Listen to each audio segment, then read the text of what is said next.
Welcome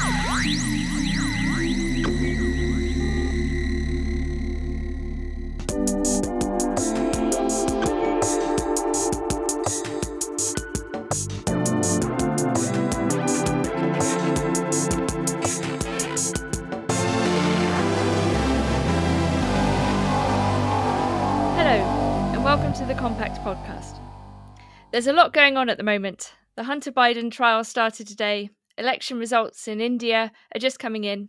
And in the UK, Nigel Farage, leader of Reform, has just joined the election race, threatening the two-party system by bringing mass migration directly into the political equation. There's now talk of punishing the Tories by returning them 0 seats. Well, we gave our thoughts on the UK's general election prospects last week. So today we'll be focusing on the recent Trump verdict in the Alvin Bragg trial in Manhattan and the Mexico election results, which have seen Claudia Sheinbaum become the first female president of the country in a landslide victory. I'm your host, Nina Power, and I'm joined today by Sohrab Ahmari, Matthew Schmitz, and Geoff Shullenberger. So the Trump verdict, the jury found him guilty on 34 felony counts relating to falsified business records in relation to hush money payments. The response was predictably divided, with Biden supporters and other leftists celebrating and others increasingly concerned about the state of the courts and democracy as a whole in the USA. Our own Sohrab Ahmari wrote that, quote, "It is impossible for us to accept that Bragg's exertions were anything but a continuation of the elite lawfare that targeted Trump for the crime, in inverted commas, of winning an election." I wrote a quick Girardian reading of the trial, which sought to uncover the vengeful aspect of contemporary lawfare, even as the legal system seeks to present itself as neutral. Matthew Schmitz has also written about Trump as an outlaw hero for the New York Times quite recently, as, quote, "a figure of defiance with deep roots in American culture who exposes the injustices and hypocrisies of a corrupt system."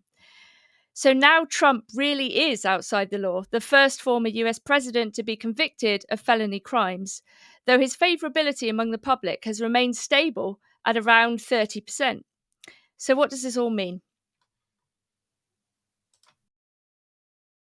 I guess I'll quickly recap my column is that, the first thing to note is that we shouldn't pay too much attention to the details of this particular case. I think it's one of the weakest ones that were mounted against Trump. This hush money case, I really recommend a piece, if you do care about the details, by a former federal state prosecutor, a Democrat, very liberal, who wrote it in New York, which is not a magazine, which is not known as a Trumpy magazine by any means, laying out why it was such a flawed case. Basically, what happened is, and I apologize about the noise in the background, I come to you from the longhouse known as JFK Airport, so apologies, listeners, for that. But basically, what happened was she concocted keep the joke, but then let me start over. What happened was Alvin Bragg, the Manhattan DA, concocted a case specifically for Trump. In other words, it was a legal theory that would only apply to him. And that's a classic form of prosecutorial abuse, has been recognized as such, in the common law for hundreds of years.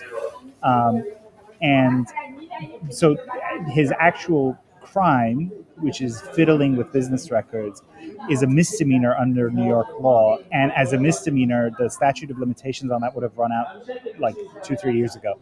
Moreover, a misdemeanor isn't likely to generate global headlines, convicted felon being repeated over and over. So what he did was he upgraded the charge to a felony through this very circuitous, complicated route, where he says that he fiddled with his business records improperly in order to commit another crime, and that crime itself has this complex theory where there's a kind of nexus of state and federal election law and so on, which was never made clear to Trump's defense team until well after the trial was underway, so that he was also deprived of the constitutional right to know what charges he was facing.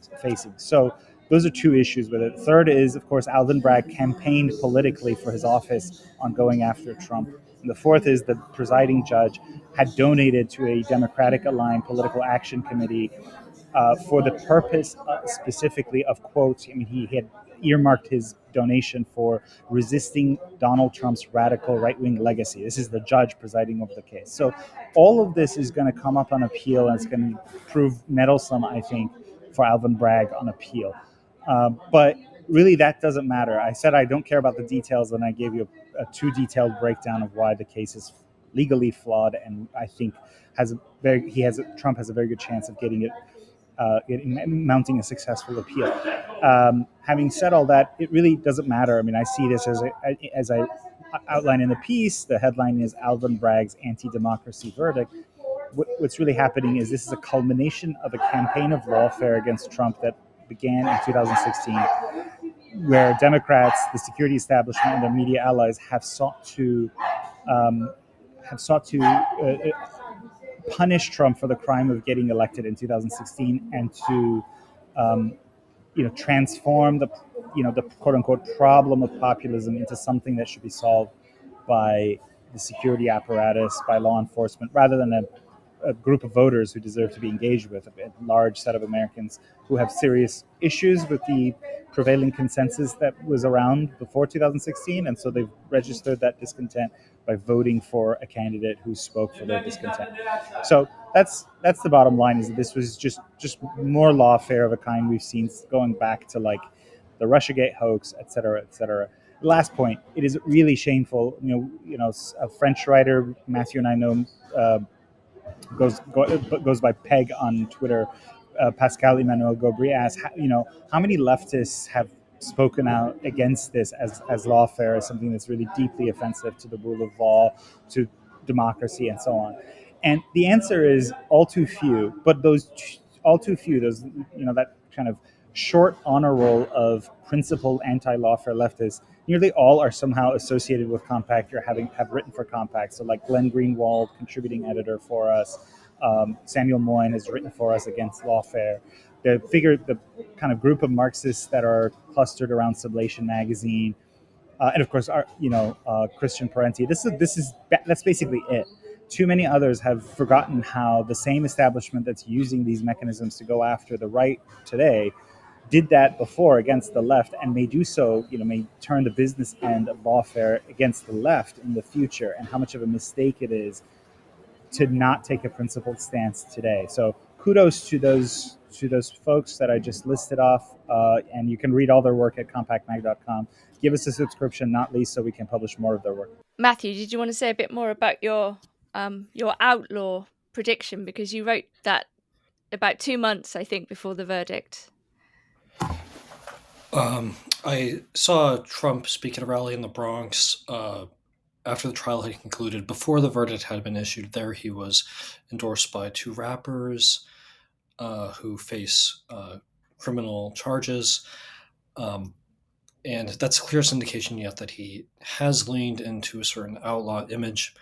It's worth stressing that the outlaw hero, this image, and here I'm talking about myth rather than offering a description of any candidate, is not a mere criminal. So the outlaw hero is not a mere criminal. He is at odds with the authorities because they're corrupt, but he himself is not a man who is just acting lawlessly. He acts by a certain code. He has an honor. Conventionally, the outlaw hero is noted for being from a good family, even for being pious. So in the earliest jests in which we learn of Robin Hood, he has an active devotion to the Virgin Mary, even though he defies these corrupt bishops and Catholic ecclesial authorities, right? Or think of Jesse James, one of the great American outlaw heroes. His father was, in point of fact, a Baptist minister who founded a college in Missouri and served as one of its inaugural trustees. He had an extensive library with works of, theology and Greek and Latin and the sciences. And the James brothers were noted in their lifetime for their piety. Jesse James's brother, once before robbing a bank, They stayed at a house when they were unknown to the denizens of the town, and James's brother, read Pilgrim's Progress while they were staying there. James was rumored to have sung in church choirs and performed tasks like this. Look, come on. I mean, I'm clearly not talking about Trump, but the point is this: he's this doesn't mean that he's going to lean into lawlessness as such. He's going to present himself as a good man who is for good reasons at odds with the regime. And often in his stump speeches over the last year or so, Trump has often said, I've been indicted more times than Jesse James, Billy the Kid, and Al Capone combined. Can you imagine if my parents could see this? I've never been indicted for anything, and now I'm indicted with everything, and it would just grieve my parents so much. And by talking about his parents being dismayed by this, Trump is trying to evoke the fact that he is from a good family. That's his self-image. I'm from a good family. I don't drink. Okay, laugh as much as you want, but that's his self-image. So I'm just, you can go read the piece in the Times if you so desire, but I'll just add, this, the outlaw hero is a complex figure. It's not one that is purely anarchic or just casting off all restraint. It's subversive, but it nonetheless appeals to a certain vision of the good, and that's really important to understanding that.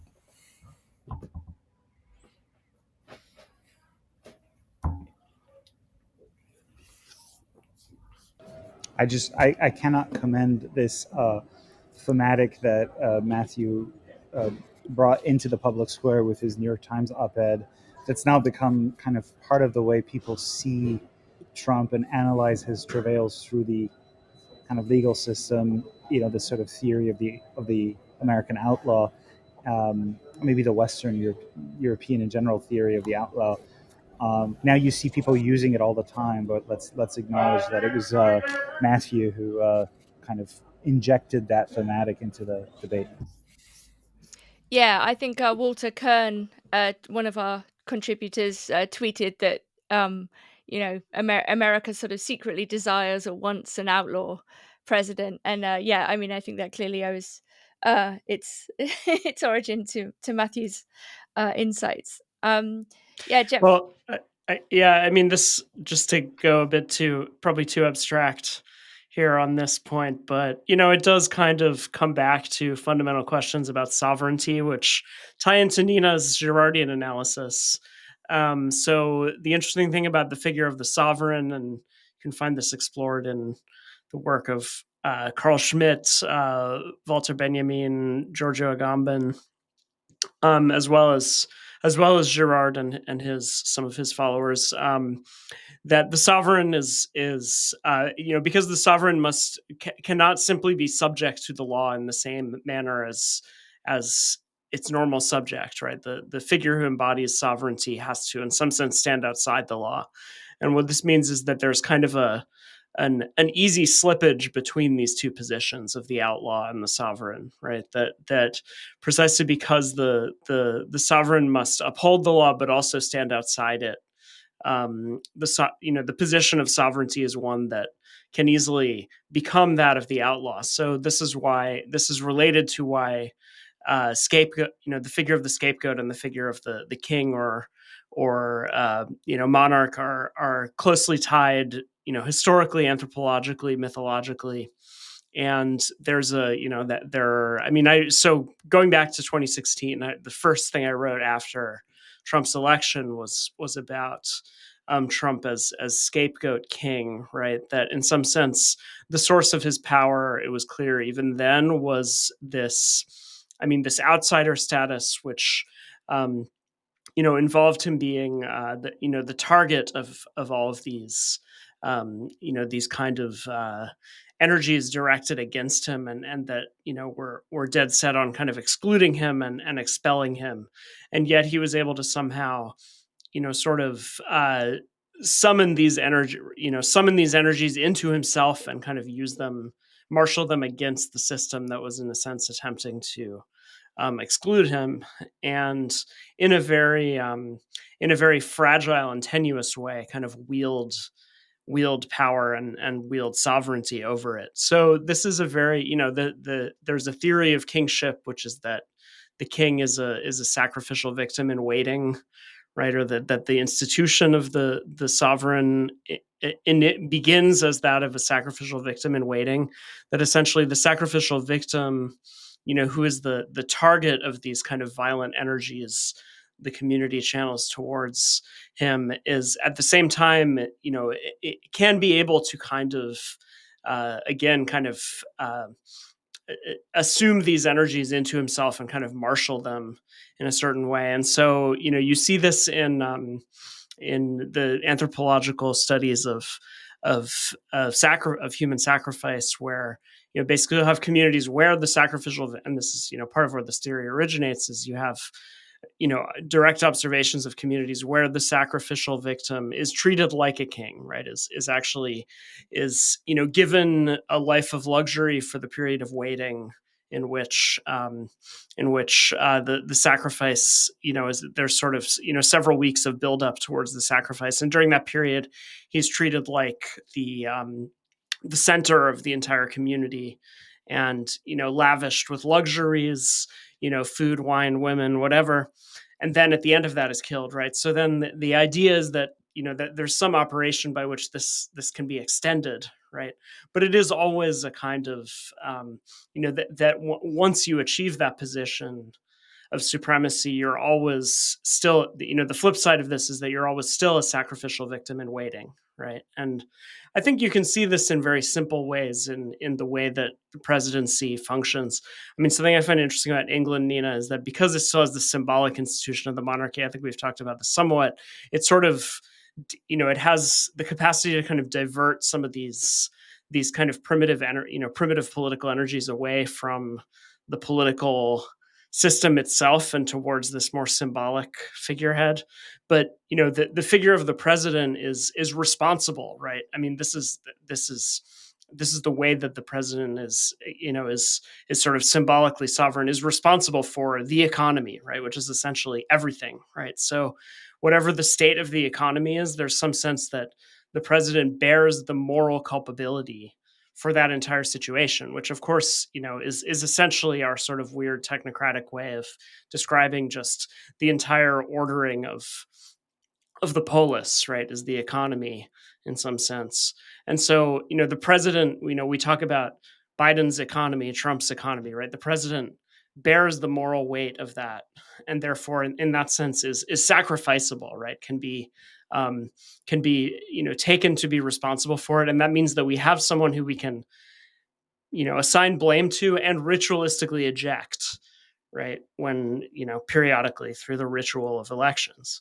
So this is just kind of the idea that these survive, and I think what Trump did was bring these energies out to the surface, and this kind of reversibility of the outcast and the outlaw, the scapegoat and the sovereign, and the way that these two kind of blend into each other, and that each is the flip side of the other. He really brought those things to the surface in a more kind of visceral way than prior. I mean, even though you can find similar dynamics playing out with any presidency, I would argue, but I think he really brought it to the surface in a powerful and visceral way. And so again, this is something I wrote in like November 2016, which, and interestingly, David Graeber, who we recently published a sort of reminiscence and sort of appreciation of by his former editor, John Summers. David Graeber was also thinking along these lines, and he and I actually corresponded about this. The anthropologist David Graeber, for those unfamiliar, because he had just written a book about kingship with the great anthropologist Marshall Salins, and he very much saw eye to eye with me on this whole question of Trump as kind of the scapegoat king. So listeners, that's called The Scapegoating Machine, in the New Inquiry by Geoff Shullenberger. Go check it out. Yeah, absolutely. So all of us have written about Trump in one way or another. I think that's kind of important to note. This dimension of jouissance, the Trump derangement syndrome is at least in part caused by his libidinal persona, and the fact that he is representing some kind of force, very powerful force, whether it's American entrepreneurialism or the outlaw or the partier, the person who makes money from selling things and so on, the businessman. Um, yeah, and I think we have to understand. I think the Girardian point is so important that the seemingly neutral law, the fact that these charges are brought, really doesn't mask very well the vengeance and the need for social cohesion at the heart of it. And I think it's therefore imperative to look at the kind of jouissance of the people celebrating as well, like the enjoyment that people are getting from seeing Trump punished in these cinematic ways. So his sentencing is set for July the 11th. So no doubt we will return to this topic when that happens in just over a month. But moving on to South America now, Claudia Sheinbaum is the new Mexican leader, winning nearly 60% of the vote. She's a former Mexico City mayor, an environmental scientist, and activist, and she ran on a pro-worker ticket. She promises to continue the work of Obrador, AMLO, her ally and mentor.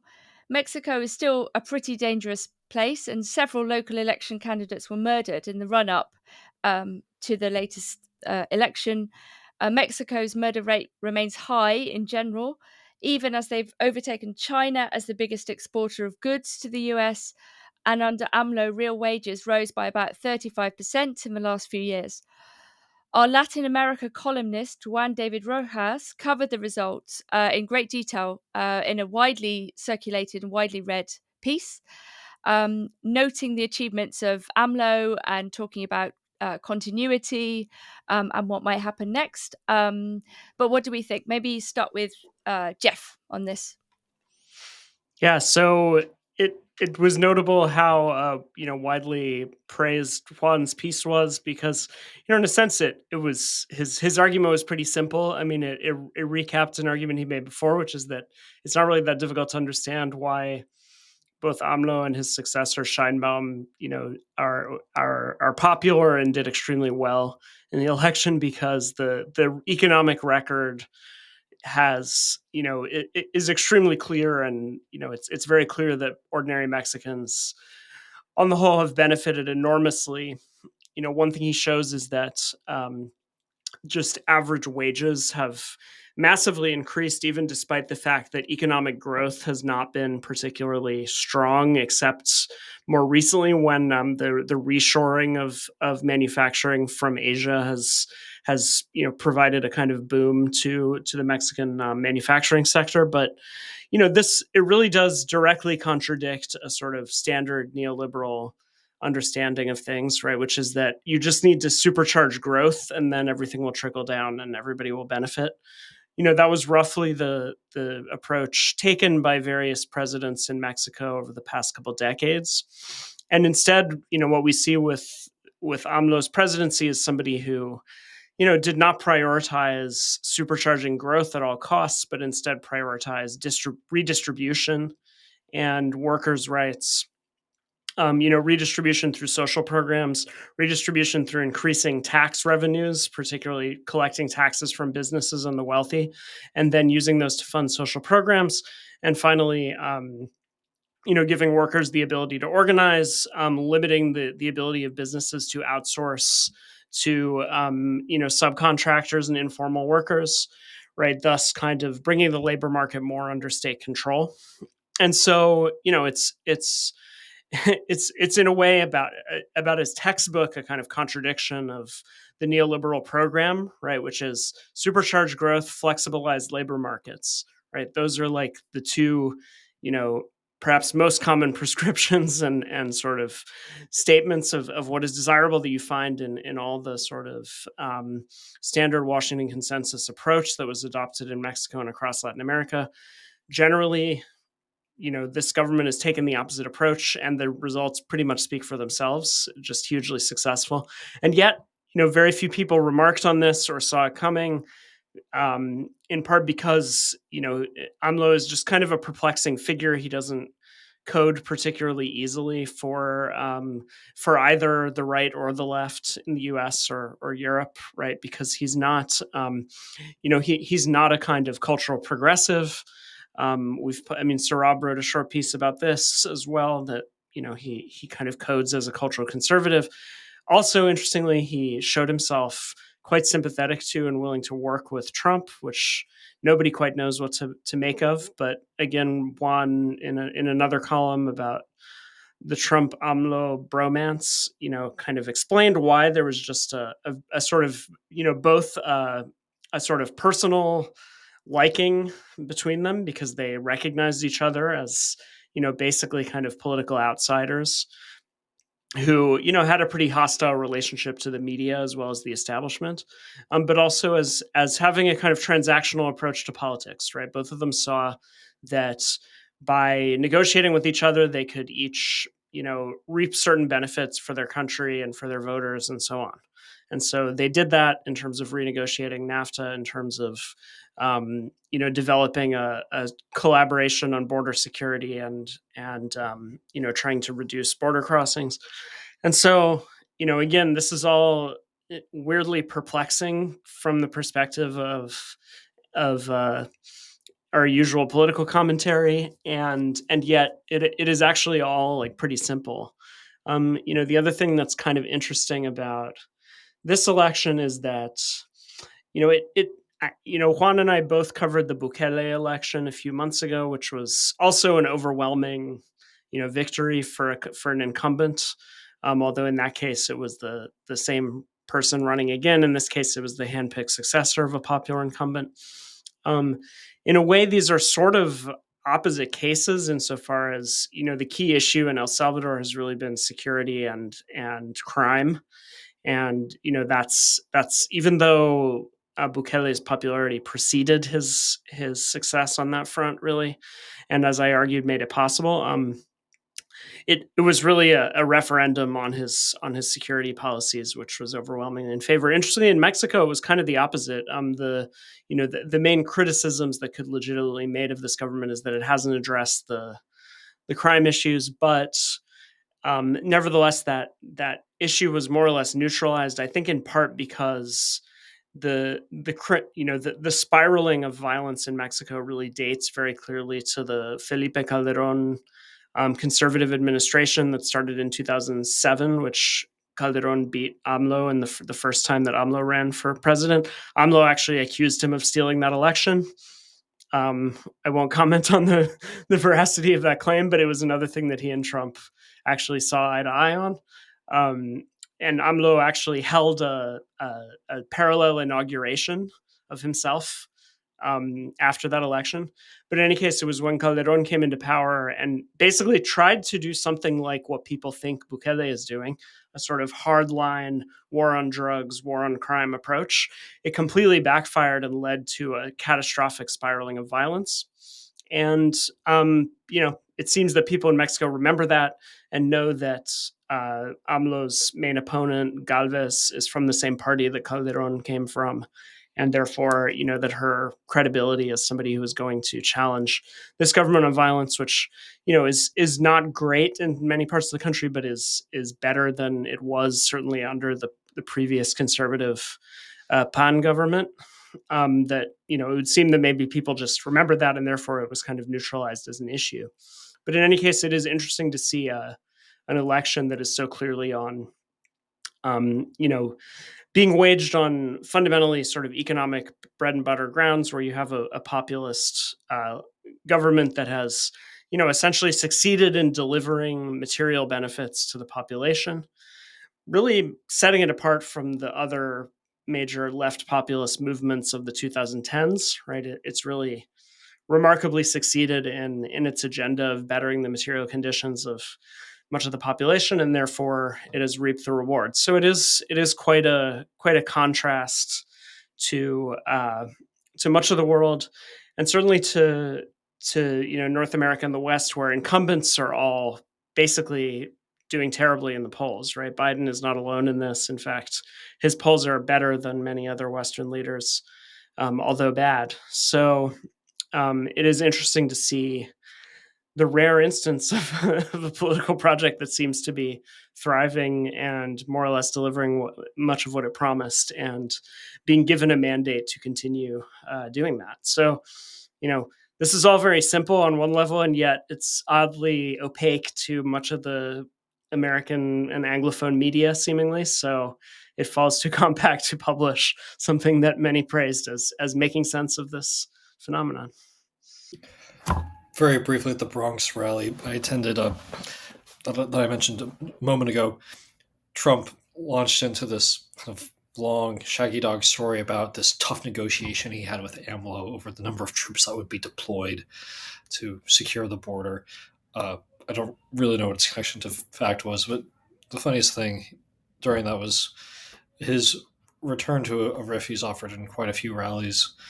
And to loosely paraphrase, it was something like, the president of Mexico, um, a socialist. We don't like that, but, not bad. Pretty good guy. Friend. Someone you could work with. And, then on with this story that, the factual basis of which was somewhat unclear. Yes, my understanding is he will regularly bring up his friendship with AMLO. He's seemingly pretty proud of it.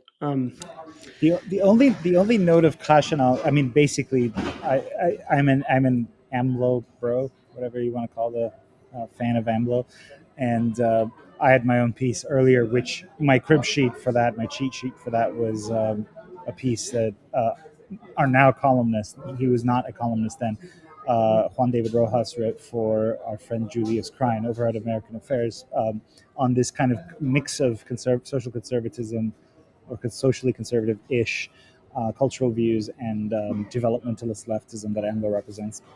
No surprise, I find that attractive in the same way that I find the program of Zara Wagenknecht attractive in Germany. But the only note of caution is just reading her biography, especially the sort of environment ministry background and a few other things, just made me think that Sheinbaum might be much more of a conventional Latin American center-left character who may not be as refreshingly sort of culturally conservative and willing to antagonize the good and the just of the Mexican left, as AMLO has been.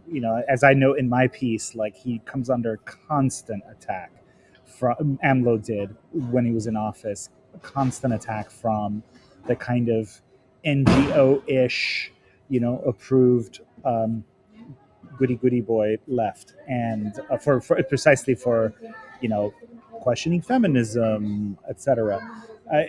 And I don't know. I get the feeling that Sheinbaum will be just like more conventional. I mean, if she merely continues his economic policy, which has been pro-developmentalist, like upping energy production, etc., that'll be good for millions of Mexican people, and that's to be welcomed. But in terms of that, like, spiciness and that sort of cultural mix, Rojas also, our columnist, does raise some kind of notes of skepticism whether she'll do that or whether she'll just take things in a more conventional direction.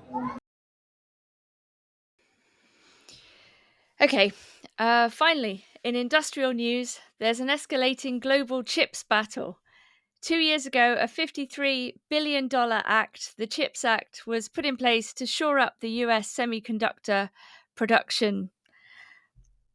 But the US faces competition from Taiwan and elsewhere. Why is this industry so important, and what are the current stakes of chips? So there are obvious national security implications. It's very important that the U.S. be able to produce these chips just for its defense industries.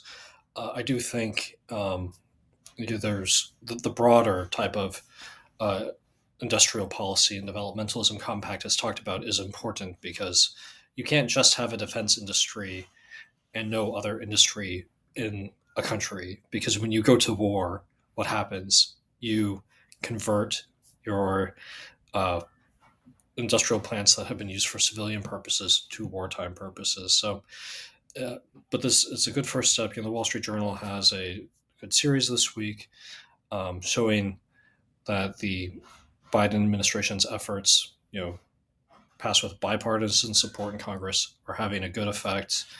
The U.S. share of the market is expected to expand slightly under this, which is very good because it was expected to fall if we hadn't had the CHIPS Act. In terms of this industrial policy, it can be kind of dry, it can be kind of boring. I'll say that I do expect that certain hard choices are going to face us as we try to promote an industrial policy for the U.S. Usually there are trade-offs in life. I can never believe it when someone tells me, "Oh, this will improve the environment and lead to full employment and revive our industrial base, and everything will work out wonderfully." Often, and it'll cut inflation. There are going to be trade-offs, and I think the one thing worth thinking about is whether the environmental review process that has been slowing down the construction of these plants in the U.S. I wonder if this isn't one place where a compromise might need to be made if you both want to revive American industry and do things like promote good conditions for American labor. Because, if you don't want to, gut all labor protections, and if you do want to promote industry, maybe you need to give a little something somewhere. And I guess that's where I would make my sacrifice, somewhat grudgingly, but I just think that probably people who want a more kind of post neoliberal economics are going to face some real hard choices and trade offs, and it's going to be difficult to pursue all the goods that we would like to pursue at once. Yeah, I largely agree with Matthew there that there's got to be trade-offs, and probably the easiest and the one that makes sense to me is the onerous environmental review process. If you want to if you're willing to just let one thing go, in terms of like the labor implications of this, there is possibilities for kind of win-wins between industrial policy and having a more robust pro-worker labor regime. And that comes in this, which is, why is it that people like us promote manufacturing? Well, there's several reasons. One is national security. As we learned in the wake of the pandemic, it's not good for us to not be able to produce material stuff. It's not only shameful as a matter of like national psyche. It's just literally dangerous. Um, it, there's another reason, which is, of course, manufacturing jobs, tend to pay higher wages compared to service jobs. They're more regular. There's greater stability in them because there is a capital investment that the owner of the firm has to sort of recoup and maintain in a way that's not the case with like gigified service-oriented jobs often. But another reason, which is related to this, is that manufacturing jobs are easier to organize for labor. I mean, in the late 19th century, early 20th century, the factory was this kind of crucible of organizing, because people were next to each other and feeling this is why the sort of what Gabriel Wyman calls the strike wave, insofar as it's playing out in the service economy, and I welcome that to as much as possible. But it only goes so far because it's really, really difficult to organize service, and especially gigified service workers. So in the long term, manufacturing is good for having a more organized labor force as well. Now, that said, a lot of the kind of manufacturing, we still will probably predict that manufacturing as a share of the labor force will continue to be. It's not going to go back to what it was, in the mid-century era, in part because of automation. But still, I mean, insofar as there are jobs, there's like a synergy between having more countervailing work power on the side of workers and emphasizing manufacturing. And of course, the other part is that you need workers who can do stuff like the CHIPS Act requires a competent workforce, and labor unions are actually very good at workforce development. They've been doing it for a long time, For example, just like in Las Vegas, the best sort of kitchen and hospitality training, which is like signature, and it's united employers and the labor movement is run by organized labor. So like get people trained to work those jobs, and that's service oriented. But in other places, they're setting up workforce development that is, unions are running it, but it's good for them because they get jobs. It's good for the companies because they need the workers. It's good for the country. So there are like some win-wins, but yeah, I mean, Matthew's right. We shouldn't fool ourselves that it's not going to all line up neatly without any trade-offs. There may be win-wins in the short term. In the long term, we're all dead, and all flesh is grass. And but I will grudgingly admit that certain things can be mutually beneficial in this vale of tears. No. Point well taken. I maybe done a little too much toward the tragic view of life. Okay, I think on that note of remembering our mortality, slightly somber point should all bear in mind. I'd like to thank Sohrab, Matthew, Geoff, and Stephen Adubatu, our producer. Don't forget to subscribe at compactmag.com if you haven't already, and thank you for listening.